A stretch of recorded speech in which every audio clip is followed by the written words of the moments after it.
Hello beautiful people, welcome to the space, welcome to my baby's room. We are chilling in here today because I came home from my virtual baby shower. So my family in Arizona threw me a baby shower and we went over to my in-laws house to celebrate.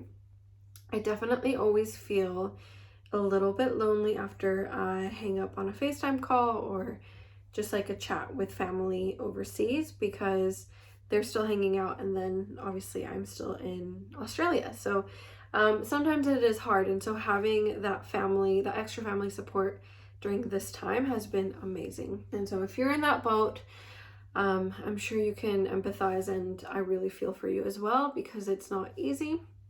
So a little bit about this week. This week my husband turned 30.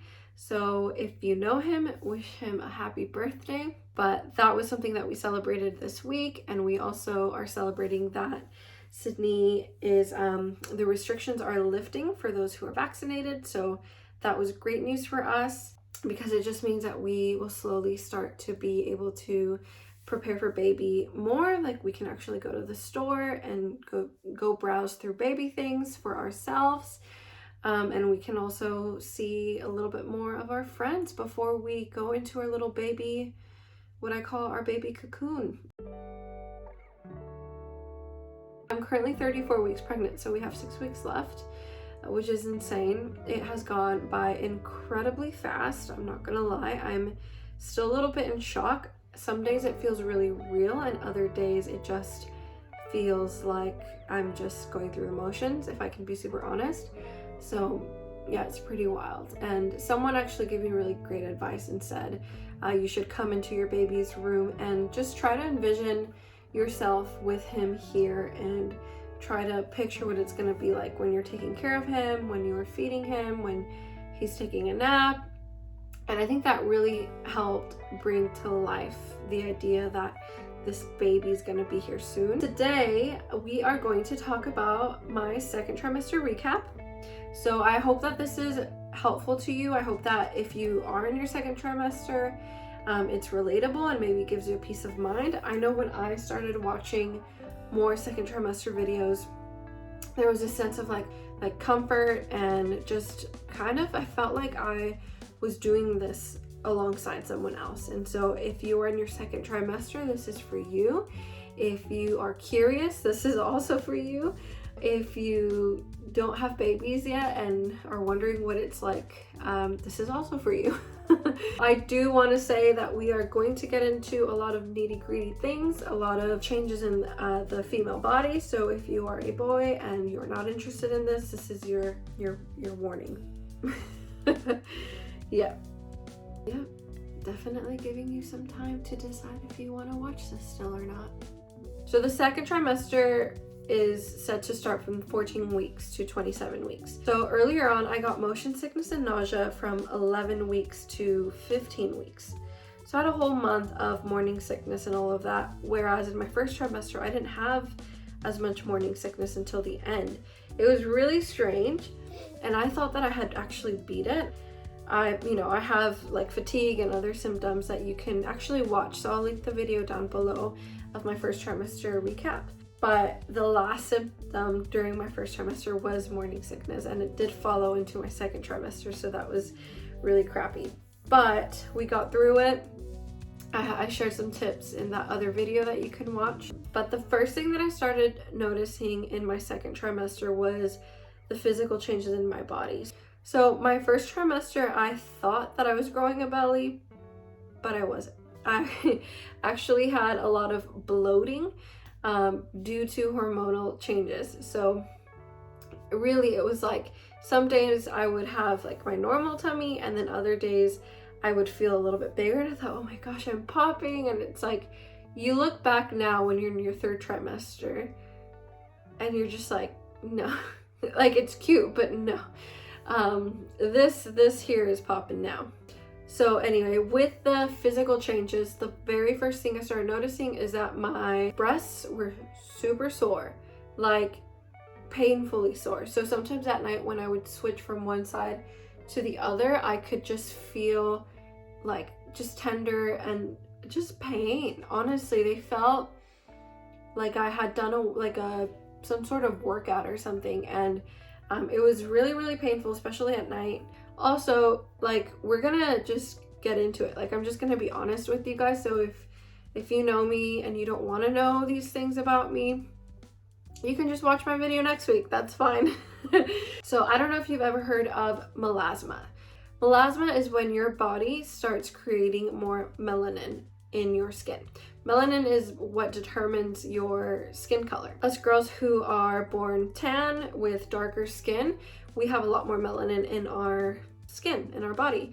And so when you are pregnant and with those hormonal changes, your body starts to make more melanin. I started to notice that there were certain parts of my body that started getting darker, like my armpits, for example, obviously my chest. You start to get the dark spots in your body, but you also get what they call, like the medical term for it is linea nigra, which is a dark line from your lower abdomen up to it. Well, it can go up to your belly button, or it can go a little bit higher. For me, it actually went like all the way up to right below my chest.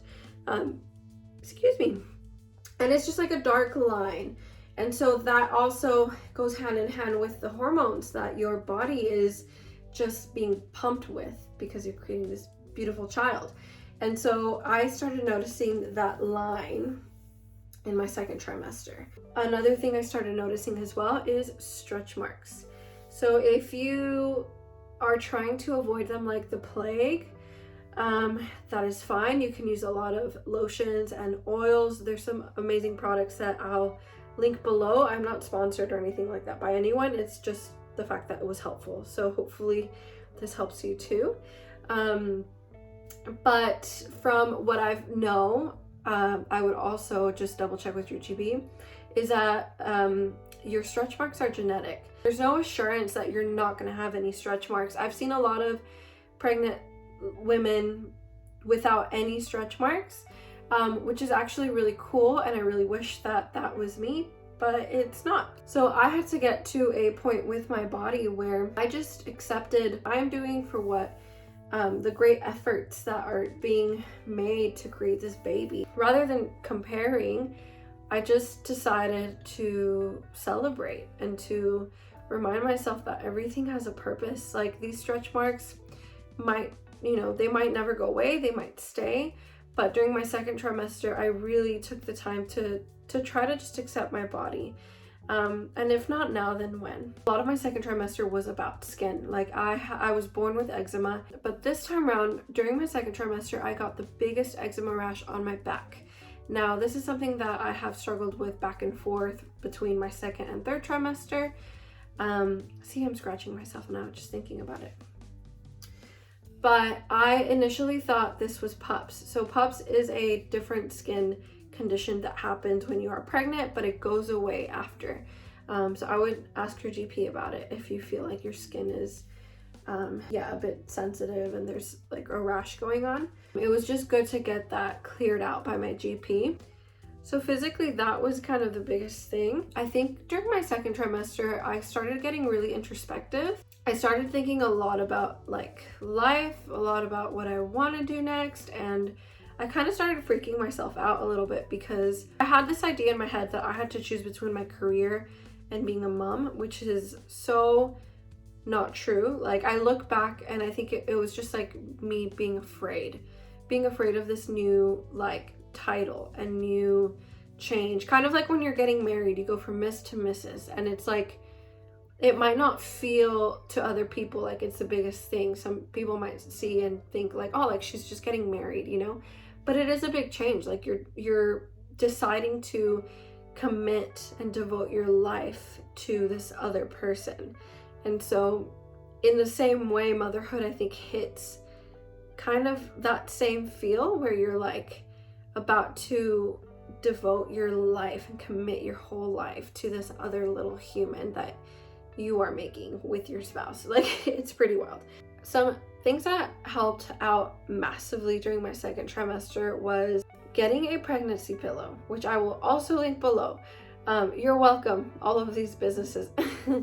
But it literally helped so much. Just having that extra support when you sleep makes the biggest difference. Your partner might be like, what in the world? Like, why are you using this? But after a while, they get used to it. Just having that extra comfort was amazing. So I take the pregnancy/breastfeeding supplement by a brand called Blackmore's, and it just has like a lot of great vitamins that your body needs when you're making a baby.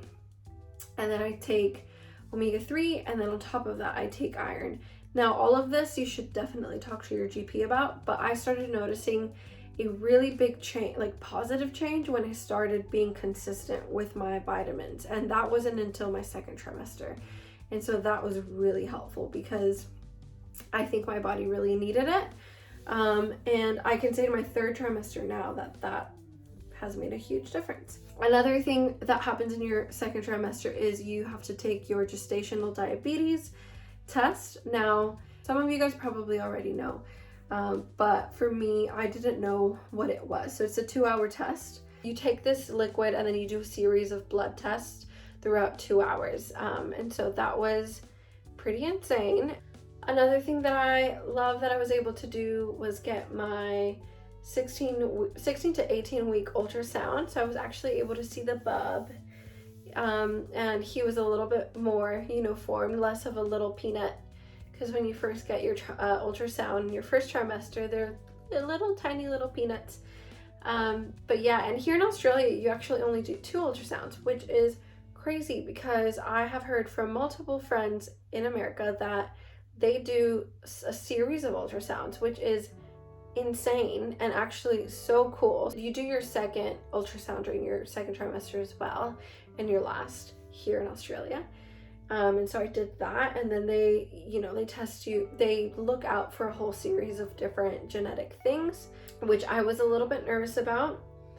And I think I want to speak into that a little bit too, and just say that whatever life throws at you with your baby, you are so more than capable of taking care of him or her. Like, it's actually insane the amount of strength that we have in us when we are faced with like the unknown. And so I think when it comes to taking any of those tests, whether it's your gestational diabetes test, whether it's your harmony test, whether it's an ultrasound, I think just know that you are capable of taking care of this baby. Another thing that I completely forgot about is a pregnancy belt. So my belly, as it started growing more towards the end of my second trimester, I bought myself a belt to help support my back and my belly, and it has been amazing. So I will also link that below. But yeah, those are all the things that happened during my second trimester. I'm sure there's more. At the moment, that's kind of what I can remember. If I think of anything else, I'll just comment below so that if you guys find it helpful, you can read through it. I hope that you guys are doing well. I hope you have an amazing week. I hope that you find something to be thankful for. And if you like this kind of stuff, like and subscribe. It helps little channels like mine continue to grow. And yeah, I'm new in this community, so any support goes a long way. Have a good week, guys. We'll talk soon.